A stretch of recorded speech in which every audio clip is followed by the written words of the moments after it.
Bilqisnya sama Nabi Sulaiman, Pak, itu butuh kisah tersendiri. Nah, mereka punya prestasi apa itu? Membangun bendungan raksasa yang menghebohkan dunia. Ya, membangun bendungan raksasa yang menghebohkan dunia. Nah, kita coba lihat. Mereka punya selain bendungan apa? Mereka ini punya kekuatan bala tentara, Pak. Bala tentaranya kuat. Makanya ketika Nabi Sulaiman mengancam kerajaan Saba, padahal Nabi Sulaiman ini sudah pasukannya kan manusia, jin, binatang gitu ya.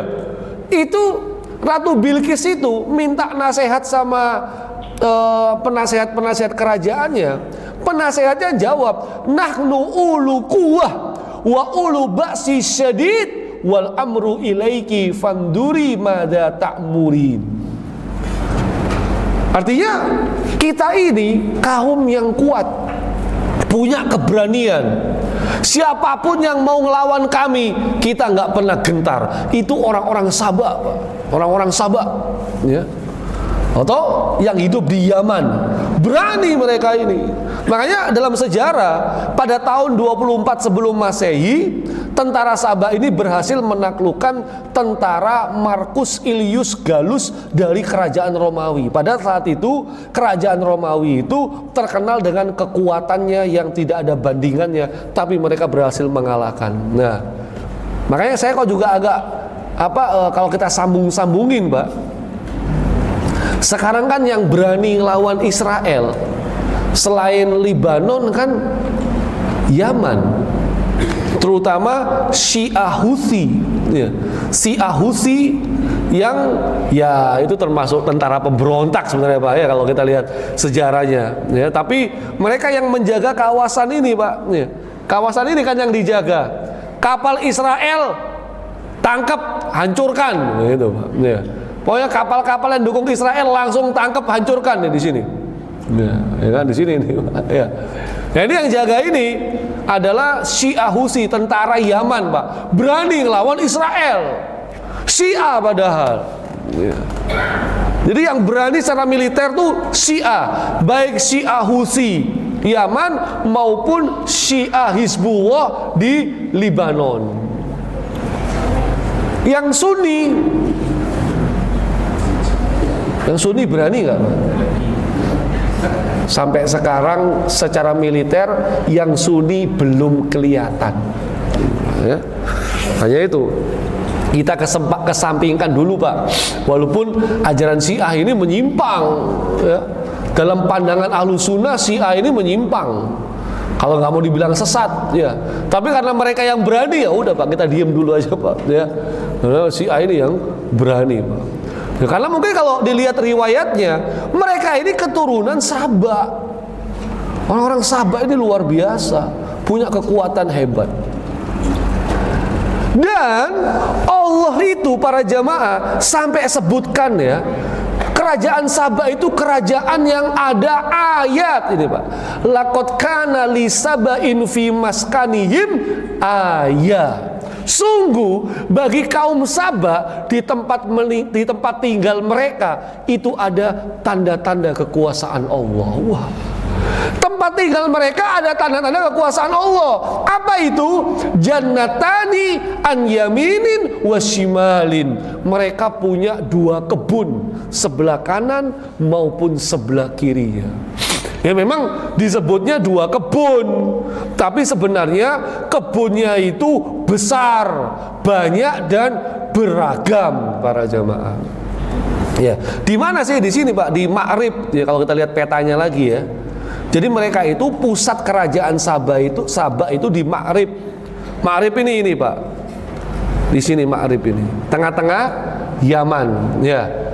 Kalau ibu kota negeri Yaman sekarang di Son'a, ibu kotanya, tapi yang negeri Saba itu di Ma'rib, Pak. Ya, jangan lihat Yaman sekarang, Pak, ya. Kalau lihat Yaman sekarang gersang, tandus, miskin. Tapi dulu ketika kerajaan Saba menguasai wilayah ini, subur, makmur, sejahtera, ada 2 buah kebun. Semuanya ini, Pak, makmur, Pak, kebunnya. Ya, sampai para ulama menafsirkan kebunnya yang makmur itu seperti apa? Ini Pak, kita lihat tafsirannya Qatadah. Ini tabi'in. Ya, Qatadah ini mengatakan, kalau seseorang masuk ke dalam kebunnya kaum Saba, bawa keranjang di atas kepalanya, keluar dari kebun, keranjangnya langsung penuh buah-buahan, nggak pakai metik, saking suburnya. Ya. Jadi kayak di surga Pak, surga itu kan gitu, mau makan apa buahnya yang datang, nggak pakai metik. Ini udah mirip-mirip Sabah ini, lewat kebunnya, pokoknya bawa keranjang, keluar kebun langsung penuh keranjangnya buah-buahan. Di sana nggak ada nyamuk, nggak ada laut, nggak ada serangga, nggak ada kalajengking, nggak ada ular. Ya, kalau Wonosari Wetan nyamuk banyak kan? Ya, luar biasa. Nah, mereka bangun bendungan Pak. Jadi bendungannya ini di masa itu tingginya 16 meter, lebarnya 60 meter, panjangnya 620 meter. Kalau dihitung total bendungannya bisa diairi 9.600 hektar. Jadi dari bendungan ini bisa mengairi 9.600 hektar. 5.300 hektar dataran bagian selatan dan sisanya dataran sebelah barat 4.300 hektar. Ini Pak. Jadi apa? Mereka ini makmur untuk urusan makanan, persediaan air, urusan kebun, ya mereka makmur Pak. Adil, makmur, sejahtera, gemarimpah Allah jinawi. Ini ilustrasinya. Tapi memang ditemukan, ya. Ternyata sisa-sisa peninggalan istana Ratu Bilqis itu disinyalir bangunan ini di Yaman, disinyalir, ya. Ini sisa-sisa kerajaannya Ratu Bilqis. Terus bendungannya, sisa-sisanya disinyalir ini, ya, di Yaman. Kalau nggak ke Yaman nggak tahu Pak, ya. Makanya tak tunjukkan seakan-akan kita ke Yaman. Ya. Saking hebatnya Pak, sampai apa kata Allah, kulu mir rizki rabbikum waskurulah, makan saja tuh apa kekayaan alam yang Allah berikan kepada kalian, tapi jangan lupa bersyukur kepada Allah, jangan kufur nikmat. Disinilah yang ayat yang sering kita dengar dari para khotib, baldatun thayyibatun wa rabbun ghafur. Ini untuk negeri Sabah. Allah sebut baldatun thayyibah, negeri yang baik, dan Tuhanmu Maha Pengampun. Nah, tapi Allah musnahkan. Kenapa? Lah tadi penyakitnya 3. Kalau nggak kufur nikmat, berbuat syirik, mendustakan Rasul, berbuat maksiat. Pada zamannya Ratu Bilqis, Islam. Begitu Ratu Bilqis ganti generasi, generasi penerusnya kembali lagi ke pendahulunya, penyembah matahari, bintang-bintang. Tapi Allah nggak langsung azab, enggak. Allah masih maha baik, masih Allah turunkan 13 Rasul, diturunkan kepada mereka. Bukan 1 Pak, 13. 13-nya ini mereka tidak peduli. Bayangkan. Artinya kan Allah ini sebenarnya kasih sayangnya kepada negeri Sabah kan luar biasa Pak. Nggak cuma 1 Rasul, 13 Rasul, supaya mereka kembali ke jalan yang benar. Tapi nggak diindahkan sama sekali. Akhirnya gimana? Allah hukum mereka. Fa'aradu fa'arsalna alaihim sailal arim. Mereka berpaling, kami datangkan kepada mereka banjir al-arim. Dalam banyak buku tafsir, maksudnya al-arim itu bendungannya bocor. Kenapa? Dikerikiti sama tikus yang tikusnya lebih besar daripada kucing. Ya. Ya tikusnya nggak cuma 1, banyak Pak, ya kan? Bendungannya bocor, ya, membanjiri kebun-kebun Sabah yang dulunya makmur, dulunya itu pertumbuhannya luar biasa, makanan buah-buahannya maksa Allah melimpah. gara-gara bocor, bendungannya hancur, akhirnya tempat itu gersang sampai hari ini. Ya. Tapi masyarakatnya nggak dihukum semua, karena masyarakat Sabah ini cikal bakal bangsa Arab. Ini sesepuhnya bangsa Arab ini dari Sabah. Dan ini para jamaah, Allah berikan peringatan ini, Pak. Ya, ini sebagai penutup. Ya. Allah berikan peringatan. Nanti kemudian kita compare dengan negara kita, Pak. Ya. Karena negara kita itu mirip-mirip negara Sabah sebenarnya, Pak. Segi makmurnya. Kita lihat tadi. Apa Pak ayat ini? Wa daraballahu masalan qarya kanat aminatan mutmainnah. Allah berikan perumpamaan. Dulu ada sebuah negeri aman damai, aminah mutmainnah. Itu Pak. Ya. Aman mutmainnah, tentram, Pak. Makanya kalau nyari istri yang namanya aminah mutmainnah pasti tentram, Pak. Ya. Ya'tiha rizquha ragadan min kulli makan. Rezekinya datang dari segala tempat, Pak. Ya, itu negeri Sabah itu. Apapun ada di negeri Sabah. Fakafarot bi an'umillah, tapi mereka kufur nikmat, malah berbuat syirik. Akhirnya gimana? Fa'adaqahallahu libasal ju' wal khauf. Allah hukum mereka dengan pakaian kelaparan dan pakaian ketakutan. Pakaian kelaparan dan ketakutan, Pak. Akhirnya mereka jadi sengsara, mereka hijrah dari negeri Sabah sampai hari ini Yaman termasuk negara Islam yang miskin. Miskin Yaman itu, tapi berani lawan Israel. Nah, sekarang kita compare. Menurut situs pemerintah Indonesia, kekayaan alam Indonesia itu paling tidak ada 10. Tapi saya sebut 5 saja, Pak, supaya nggak lama-lama. Yang pertama, negeri kita ini hutannya terluas ketiga di dunia. Terluas ketiga. Negeri kita ini penjaga keseimbangan alam di dunia. Makanya jangan dirusak hutan-hutan ini. Kalau dirusak, gak akan seimbang lagi dunia. Nomor 2, negeri kita ini pengekspor gas alam terbesar di dunia. Diperkirakan di negeri kita ini ada cadangan gas alam 2,8 triliun meter kubik. Pak, coba dilihat sumurnya, Pak, berapa meter kubik itu. Ya, ini gas alamnya 2,8 triliun meter kubik, Pak. Ya. Indonesia penghasil batu bara terbesar ketiga di dunia.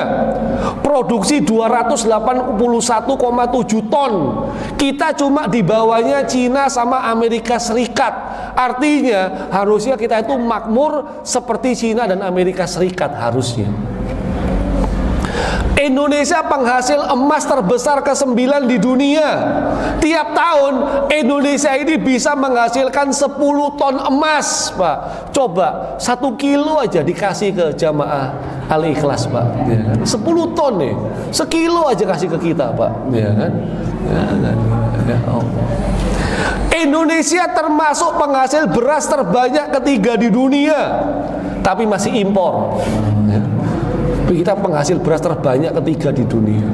Jadi kalau bicara makmur, negeri ini juga makmur. Kekayaan alamnya luar biasa, tetapi yang merasakan kekayaan di Indonesia itu nggak sampai 10% dari 270 juta penduduk. Kalau kita 79 tahun negeri ini merdeka, kita nggak jaga negeri ini, Pak, banyak penyimpangan, banyak kemaksiatan, banyak peraturan yang aneh-aneh. Hati-hati. Contohnya peraturan pemerintah Undang-Undang Kesehatan tahun 2024 yang membolehkan aborsi bagi korban pemerkosaan. Ya. Ini masih bisa diperdebatkan, ya. Tapi yang kita nggak bisa habis pikir ketika PP nomor 28 2024 penyediaan alat kontrasepsi bagi anak usia sekolah dan remaja. Di sekolah boleh bagi-bagi kondom. Nah, ini, ya kan? Ini mulai nih, ya. Muhammadiyah teriak, Pak. Ya, walaupun menerima izin tambang tetap harus teriak Pak. Ya. Amar ma'ruf nahi mungkar tetap harus terlaksana. Ya. MUI juga, ya. Bahkan yang terbaru kemarin waktu upacara gimana Bu? Yang lagi rame kemarin waktu upacara di IKN gimana? Apa ramenya itu kemarin? Nah iya.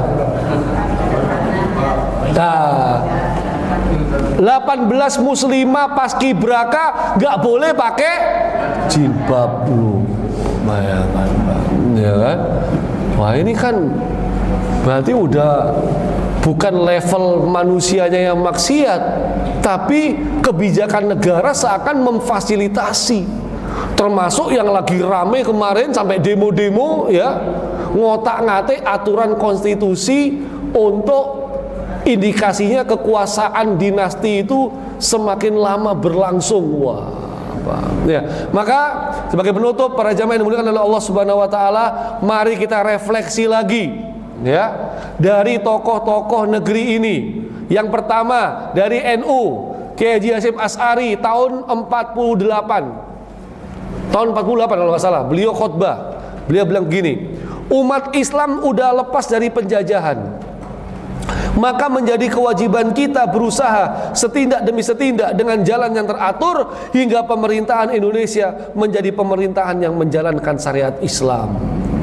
Buya Hamka tahun 80 mengatakan, mari kita berpahit-pahit, kaum muslimin belum pernah merasa puas dalam kemerdekaan negeri ini kalau kewajiban menjalankan syariat Islam belum menjadi kenyataan. Ini dari Muhammadiyah ya.